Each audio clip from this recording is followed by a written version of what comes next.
Good morning friends. जैसा कि आप सभी लोगों को पता है कि एक सुनहरा मौका है। उत्तर प्रदेश लोक सेवा आयोग ने 1473 प्रवक्ता पदों के लिए आवेदन मांगे हैं। तो इस वीडियो को शुरू करने से पहले अगर आप इस चैनल पर नए हैं तो चैनल को सब्सक्राइब कर लीजिए और वीडियो को लास्ट तक देखा करिए। इस वीडियो में हम आपके सारे डाउट क्लियर कर देंगे। प्रवक्ता महिला पुरुष राजकीय इंटर कॉलेज परीक्षा 2020 जो लोक सेवा आयोग ने आवेदन मांगे हैं उसके बारे में। तो सबसे पहले हम लोग बात कर लेते हैं कि क्या है। तो जो हम लोग देखेंगे कि ऑनलाइन आवेदन आरंभ होने की तिथि 22/12/2020 है। ठीक है, यानी 22 तारीख से आवेदन शुरू हो गए हैं। अगला जो टॉपिक है, ऑनलाइन जो परीक्षा शुल्क है वो जमा करने की तिथि है 18/1, मतलब 18 जनवरी तक आप लोग परीक्षा शुल्क जमा कर सकते हैं। और जो सबमिट करने का बात है, अंतिम तिथि है वो 22/1 है। ठीक है, यानी फॉर्म 22 से शुरू हो रहा है, 18 तक आप 22 दिसंबर से शुरू हो रहा है फॉर्म भरना, और 18 जनवरी 2021 तक आप लोग पेमेंट कर सकते हैं और फुल सबमिशन कर सकते हैं आप लोग ये 22 तारीख तक। चलिए तो अगले टॉपिक पे बात कर लेते हैं। ये जो है, अब इसमें मैं आपको बता दूं कि कुल जो हैं पद हैं वो 1473 हैं, जिसमें पुरुष 991 और महिला हेतु 482 रिक्तियां हैं। ठीक है, ये आप देख सकते हैं। हिंदी के लिए जो है कुल 98 है, अंग्रेजी 100, भौतिक विज्ञान 105, रसायन विज्ञान 106, जीव विज्ञान 137, गणित 132, संस्कृत 46, अर्थशास्त्र 56, नागरिक शास्त्र 47, भूगोल 60, इतिहास 42, समाजशास्त्र 30, शिक्षा शास्त्र 1, उर्दू 20, वाणिज्य 11। ये पुरुषों के लिए था, महिलाओं के लिए आप लोग देख सकते हैं नीचे दिया हुआ है। ठीक है, तो इसमें कुल रिक्तियां हैं 1473। तो अब हम लोग बात करते हैं, जो एक बहुत बड़ा डाउट है उस पर बात करेंगे हम लोग। तो डाउट क्या है उस पर हम लोग बात कर लेते हैं कि लोग सोच रहे हैं कि इसके लिए बीएड होना अनिवार्य है। तो ऐसी कोई बात नहीं है। अगर हम लोग शैक्षिक अर्हता के बारे में देखें तो आप अगर यहाँ देखें तो आपको मतलब पोस्ट ग्रेजुएट आप होने चाहिए, आप जिस विषय से आवेदन कर रहे हैं। जैसे यहाँ आप देख सकते हैं, प्रवक्ता पुरुष महिला समाजशास्त्र, भूगोल, अर्थशास्त्र, इतिहास, नागरिक शास्त्र, भौतिक शास्त्र, रसायन शास्त्र, गणित, अंग्रेजी। इसमें क्या है, भारत में विधि द्वारा स्थापित किसी विश्वविद्यालय से संबद्ध विषय में स्नातकोत्तर उपाधि या सरकार द्वारा उसके समकक्ष मान्यता प्राप्त कोई उपाधि हो तो आप कर सकते हैं। बीएड जरूरी नहीं है, नेसेसरी नहीं है। ठीक है, तो अगले टॉपिक पे देखते हैं, बात करते हैं अधिमानी अर्हताएं कि आपको वेटेज कहाँ पे मिलेगा। तो वेटेज की बात करें तो अगर आप मतलब प्रवक्ता शिक्षा शास्त्र, गृह विज्ञान और वाणिज्य को छोड़कर शेष विषयों को मतलब वाणिज्य को छोड़कर शेष विषयों हो तो अधिमानी अर्हता निम्नवत है। ठीक है, इन तीनों को छोड़ के अधिमानी अर्हता ये है कि अगर आपने बीएड किया हुआ है, ठीक है, शिक्षा शास्त्र में स्नातक की उपाधि है तो आपको वेटेज मिलेगा।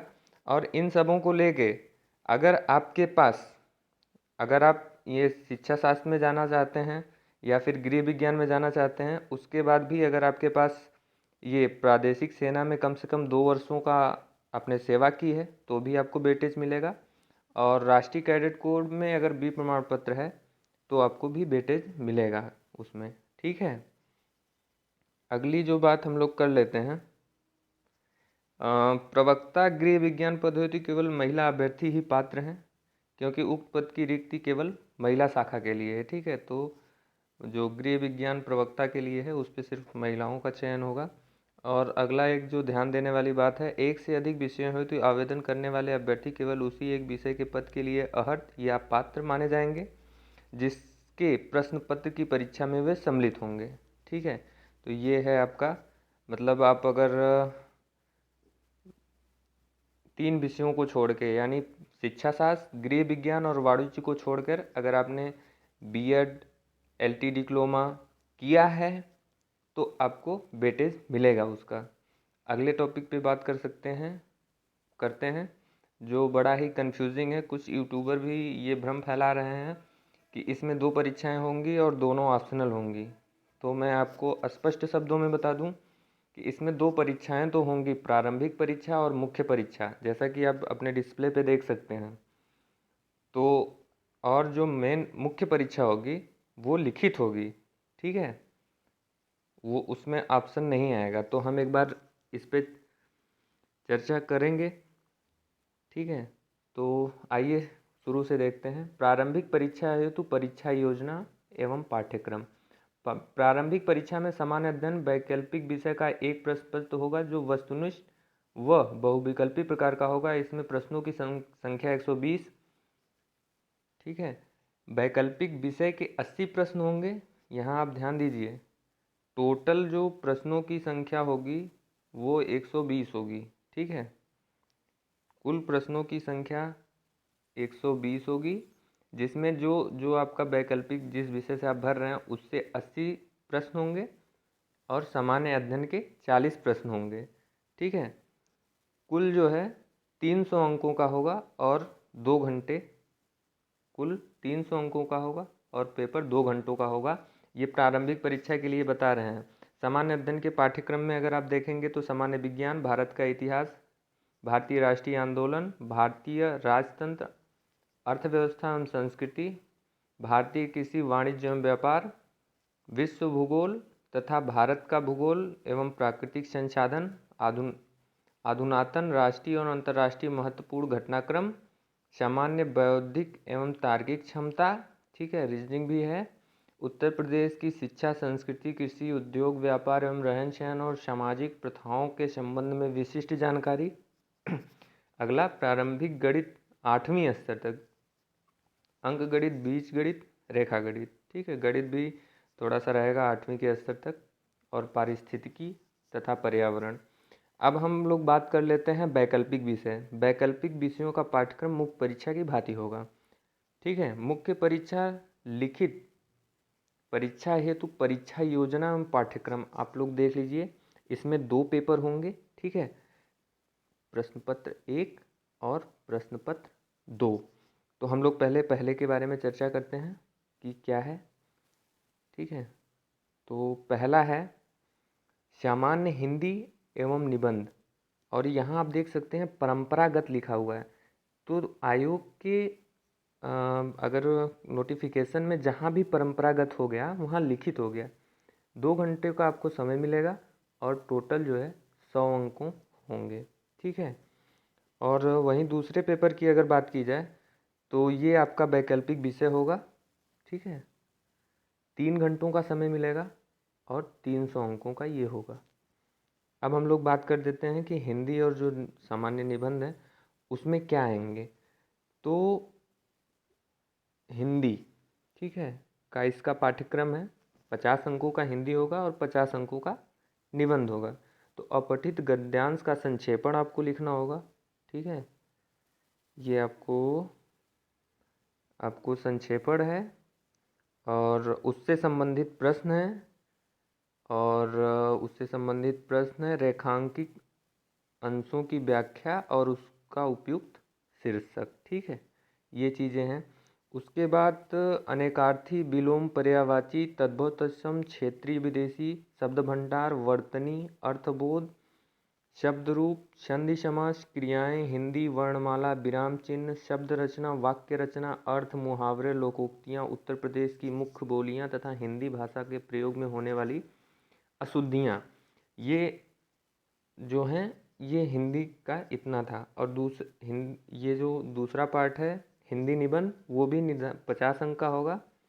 ठीक है, इसके अंतर्गत एक खंड होगा इस खंड में एक निबंध लिखना होगा। इस निबंध की अधिकतम विस्तार सीमा 1000 शब्द होगी। निबंध हेतु निम्नवत क्षेत्र होंगे, जैसे कि ये कला और साहित्य संस्कृति, राष्ट्रीय विकास योजना क्रियान्वयन, राष्ट्रीय अंतर्राष्ट्रीय समसामयिक सामाजिक समस्याएं निदान, और विज्ञान तथा पर्यावरण, प्राकृतिक आपदाएं और उसके निवारण, और जो है कृषि, उद्योग और व्यापार। तो आप ये 6 टॉपिक देख के कंफ्यूज न होइए। इन 6 में से किसी एक टॉपिक पे, मतलब जो भी शीर्षक से दिया रहेगा उस पे आपको एक निबंध लिखने होंगे। कितने में? 1000 शब्दों में। ठीक है। तो दूसरी जो हमारा वैकल्पिक, जिस विषय से हम क्या अप्लाई कर रहे हैं, उसके बारे में भी थोड़ी सी बात कर लेते हैं। परीक्षा योजना जो है, वैकल्पिक विषयों के परंपरागत प्रश्न पत्र की रचना हेतु प्रश्न पत्रों के स्वरूप एवं अंकों का विभाजन निम्नवत है। तो प्रश्नों की कुल संख्या 20 होगी। ठीक है। जो आपका वैकल्पिक विषय होगा उसमें प्रश्नों की कुल संख्या 20 होगी। यहाँ आप नोट कर लीजिए। ठीक है। सभी प्रश्न अनिवार्य होंगे। ठीक है। ऐसा नहीं कि आपको कोई छोड़ देना, सभी प्रश्न अनिवार्य होंगे। सभी प्रश्न खंडों में विभाजित होंगे। ठीक है। 3 खंड होंगे। खंड जो होगा, खंड के अंतर्गत खंड अ के अंतर्गत कुल 5 प्रश्न होंगे। ठीक है। कुल 5 प्रश्न होंगे। ठीक है। जिनकी शब्द सीमा होगी 250 शब्द, उसमें आपको लिखने होंगे। और ये जो है, ये प्रश्न 25 अंक के होंगे। वहीं अगर बात किया जाए कि खंड ब में, तो खंड ब के अंतर्गत भी 5 प्रश्न होंगे, जिसकी शब्द सीमा होगी 150 शब्द, और ये 15 के होंगे। एक क्वेश्चन 15 अंक का होगा। और वहीं खंड स की बात की जाए तो 10 प्रश्न होंगे अति लघु उत्तरी, जिसकी शब्द सीमा होगी 50, और प्रत्येक 10 अंक के होंगे।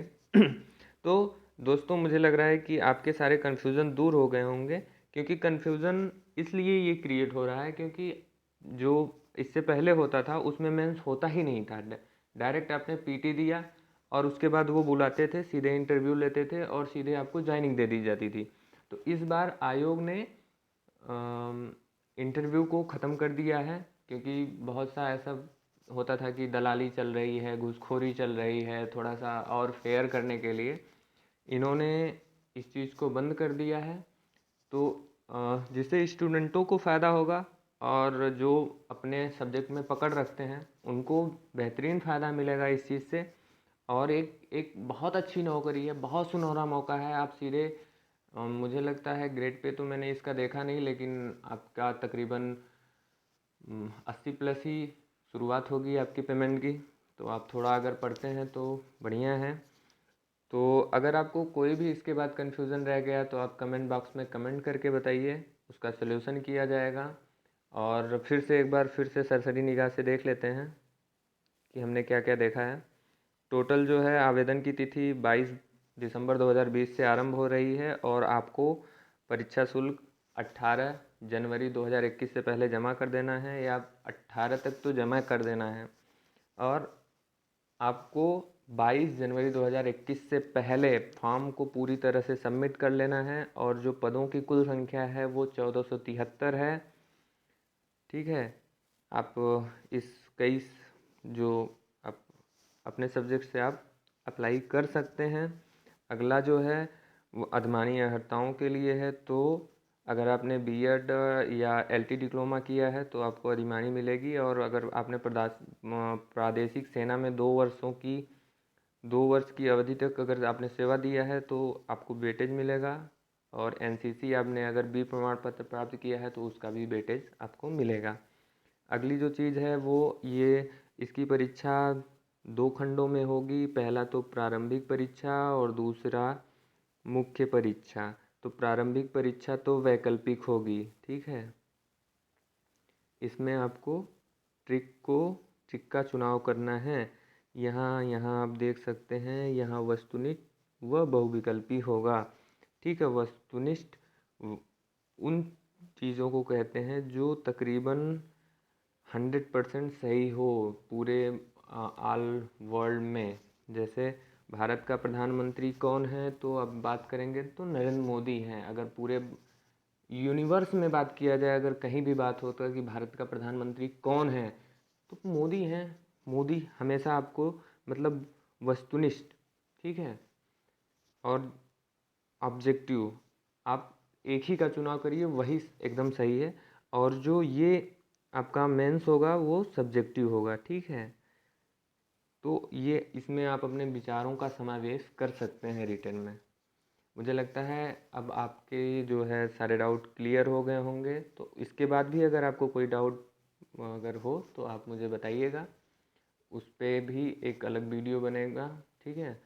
अभी तक अगर आप मेरे चैनल पे हैं तो शायद ये आपको अच्छा लगा हो, तो मेरे चैनल को सब्सक्राइब कर दीजिए, वीडियो को लाइक कर दीजिए और लास्ट तक देखा करिए।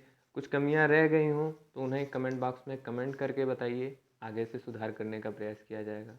Thanks for watching.